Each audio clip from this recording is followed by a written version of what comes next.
I'm following the sound. You hear it? Yeah. That looks nice. That's good flint.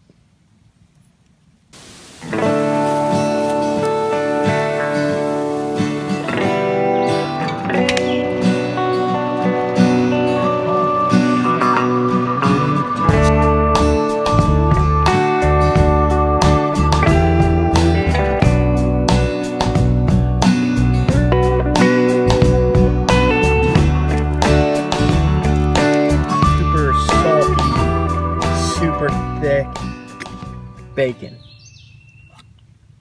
I'm not eating that.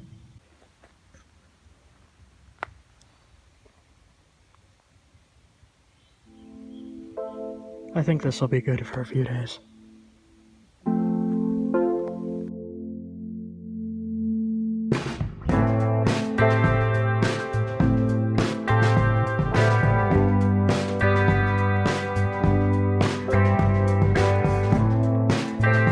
So we stopped to just cook up some potatoes, and I look over here, and that's flint. I just randomly found flint at a fire pit. The hell? Is it good? Yeah. Test it. Not sure what kind of flint this is. Might be like basalt, I don't know. I don't know of anything that's black like this around here, but I'm gonna test it. Ooh. That's flint.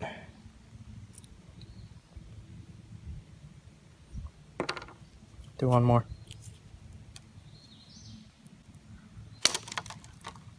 Yeah. That looks nice. That's good flint. Huh.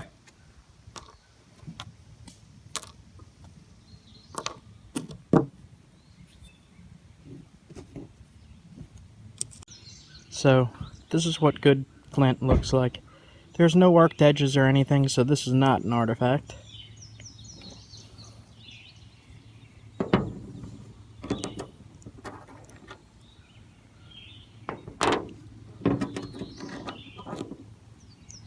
This piece right here you could easily turn into an arrowhead. I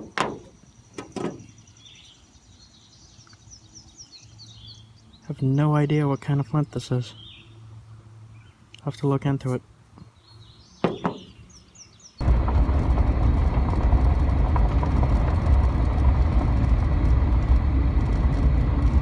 And I realized there were shards of flint sticking out of the ground. So I get out of the SUV and I'm setting up camp. And I'm looking around, and there's evidence of people making stone tools there. There's flakes, there's little knives, there's little hide scrapers, there's just tools everywhere at this campsite. I pulled in here, and right here was a bunch of flakes for cutting and skinning. And here's where we were cooking. And all around there was skinning tools. And over here where Leah was sitting, I started to notice some hide scraping tools.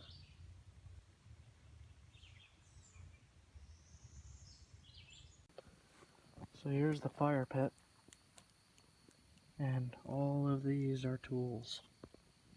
Like, here's a knife.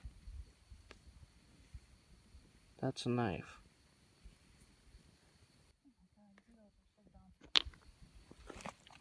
There's little, scrapers everywhere. And just look, it just goes and goes.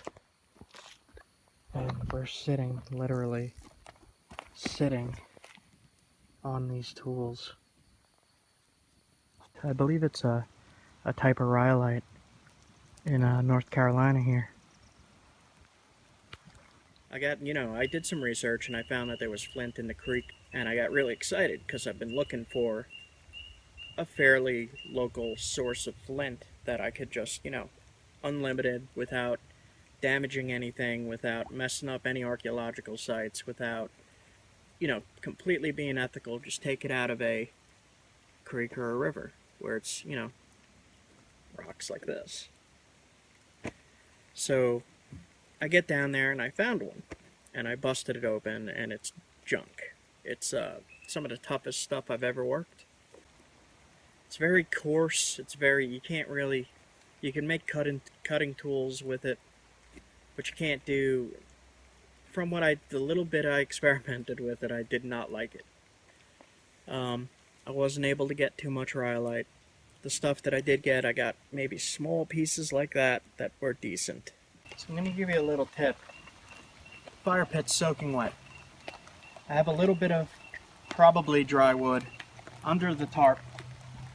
So if you ever camp and it starts raining, throw your tarp on top of your firewood. The other thing you could do is, if you want to start a fire quickly, you look for a pine tree and you look for this. Now that's called, well, that's pine sap. And if you look at it, it's very sticky. Now I'll show you a little trick with this. So if you have dry stuff under the tarp and you have some pine pitch, it might be slightly damp, but the pine pitch should light enough to help you get that fire started.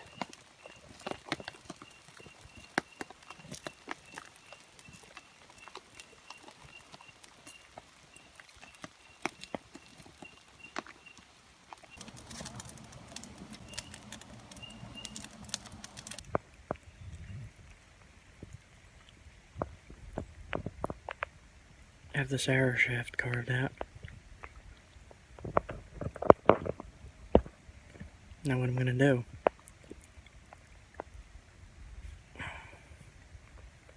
just put this as snug in there as I can.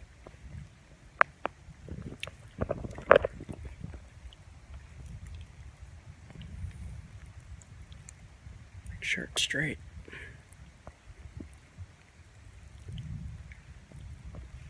This footage is going to be a little shaky because there's a bit of a storm going on.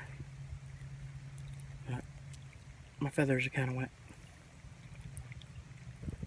I'm chewing some moose sinew, and I'm not going to use any glue at all. And I'm just going to wrap that.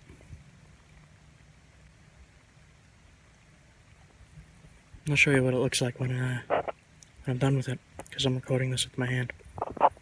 Now usually I'll do these a little deeper and a little thinner of a point, but this one's a replication. This would have actually been a spear point. But it'll fly, and then it'll kill an animal. I just wrapped it with no glue. Trying to get some good light for you here so you can see there you go. Now these here, I took very big flakes off to thin it. Then on the other side, I took really little flakes to sharpen it. And you could see little tiny shots of rock taken off. And on this side, bigger shots of rock taken off. Now it is just a replication, but if you have a high-powered bow, this will work. This will definitely work. It's on bamboo.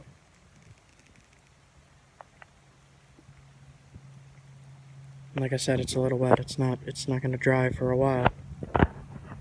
Man, if you ever get bored during a thunderstorm on a mountain, on a lake, do some flint knapping. Make an arrow and go on.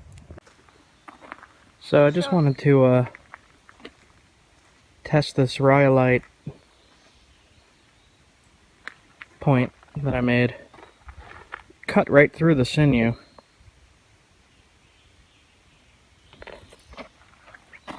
But I just wanted to test how strong it was. Seems pretty strong. How the hell am I gonna get that out of there? I fired it from a 70-pound bow at about 5 yards. Maybe I'll give it one more shot. So I tried regrinding the edges here to make them a little more dull so they don't cut through the sinew. I'm going to put it right back in now.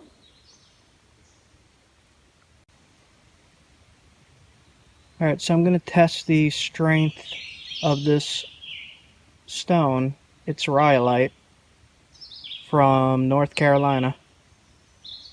And I'm just, it's not dried completely yet, but I'm just testing the strength.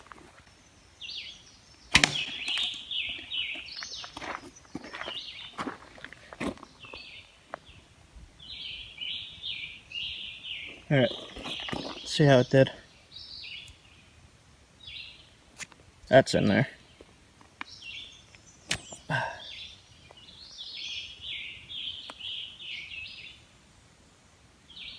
So this is the kind of stuff I like to work. If this was obsidian, this would be in 1,000 pieces. There's not even damage.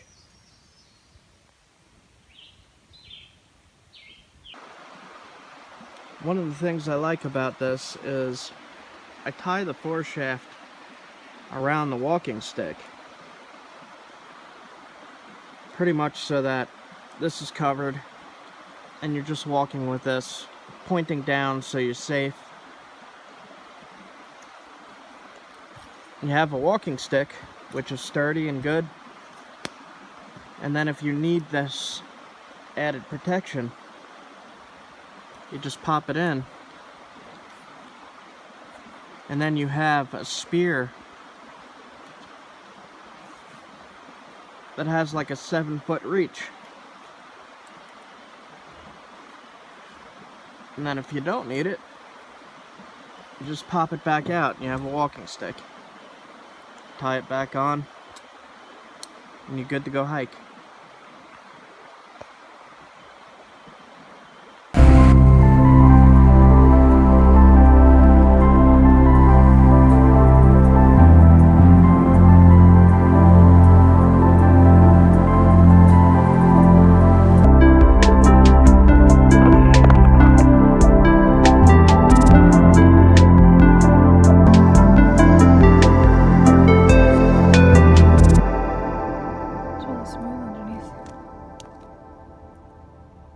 Awesome.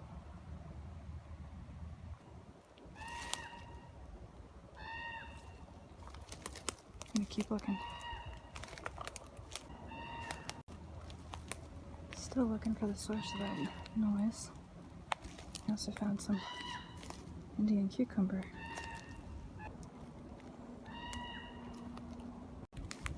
So I thought it might be a young fox. Didn't quite sound right. And then I heard some crows, and the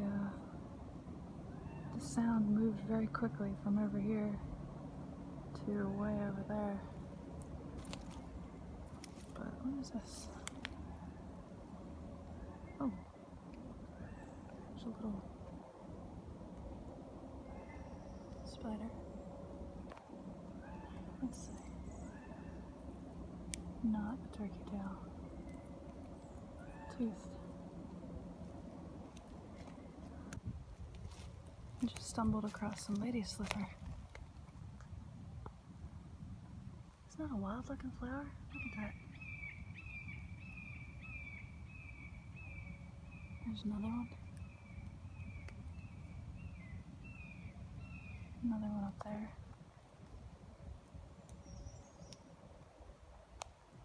Really cool. There's so many ferns in this forest too. Look at that. Absolutely beautiful. I don't see any of the chickens. They were down on that log.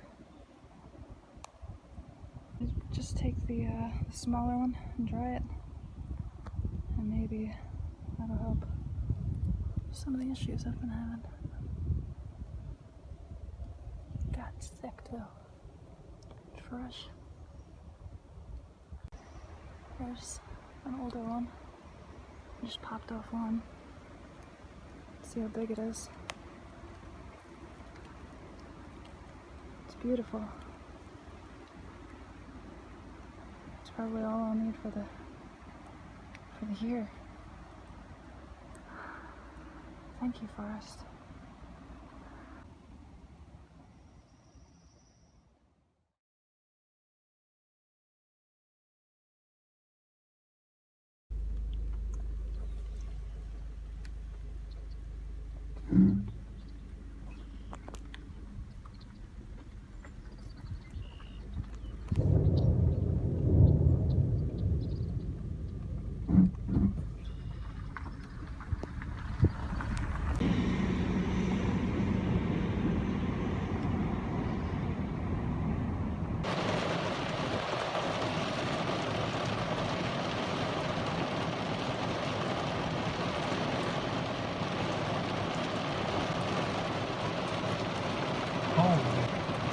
It was purple. So right here, we were caught in a flash flood, and where you see the road washed away and that parking lot, we were sitting right where the water was all flooded in the parking lot, and then as we were driving towards where you see that road washed away, we saw chunks of the road coming up as I drove over it, and for a second we got stuck in the flash flood. Alright, so what do we do?